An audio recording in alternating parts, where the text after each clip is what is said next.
Let's turn to football. It's been an exciting night at Wembley. England facing Denmark for a place in the final of the Euro competition and running out as 2-1 winners.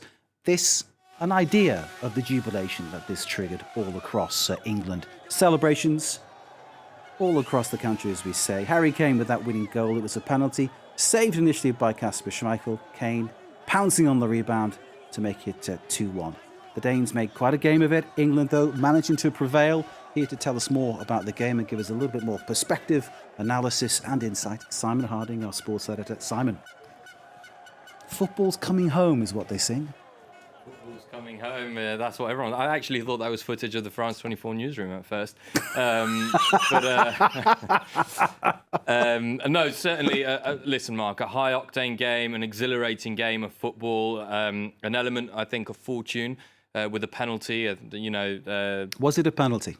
In my opinion, no. I think, and if the referee applies the letter of the law there, I think that should be a free kick to Denmark, and truth be told, a yellow card to Raheem Sterling. But the whole VAR concept in this Euros has been quite strange, with referees very much keen to let the play flow, not going over to see the monitor, which kind of begs the question, why was VAR implemented in the first place? Having said that, England showed tonight resilience that we haven't seen so far. They conceded the first goal. They had to come from behind. They pushed very hard. They were by far the better team once the second half came round, pushed very hard in extra time as well. So I think deserved winners. It's going to be a cracking game against Italy, though. The goal from Mikkel Damsgaard, that first free kick that put Denmark ahead. Some people criticising Jordan Pickford. I thought that was unfair.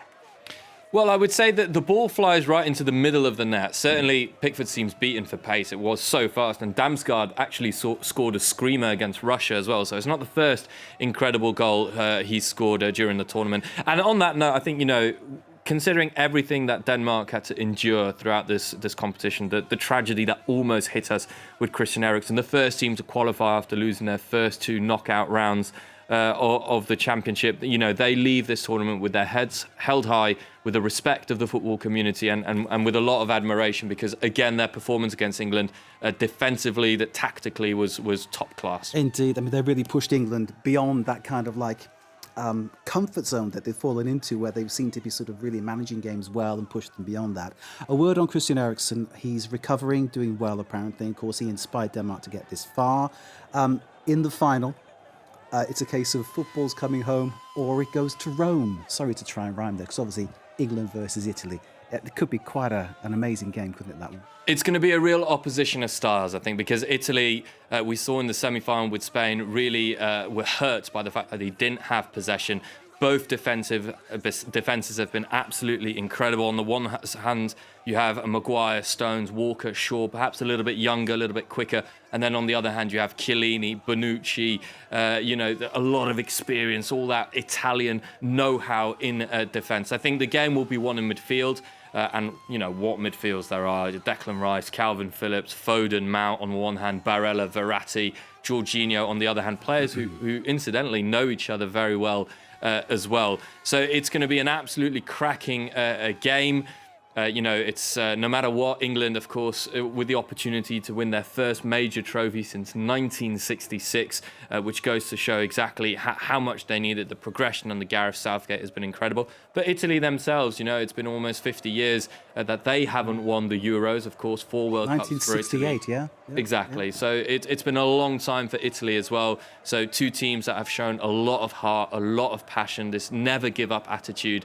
And it's all in store for a cracking game. Just looking at the images coming through from London, the only people wearing face masks are the police. I think that kind of says something what might happen next. But anyway, people celebrating, that's great. Simon, back with more, of course, with the Euro programme that you've got. Before you go, Football's Coming Home is one song. The other one is Vindaloo. Which one do you prefer?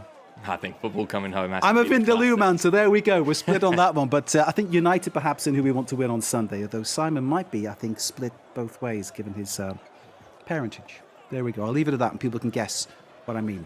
Maybe we'll leave you with these images then of what's happening in London. Celebrations as England go through, beating Denmark to meet Italy in the final of Euro 2020. Being played, of course, in 2021. The final at Wembley on Sunday, England versus Italy. Stay with us. More to come here on France 24.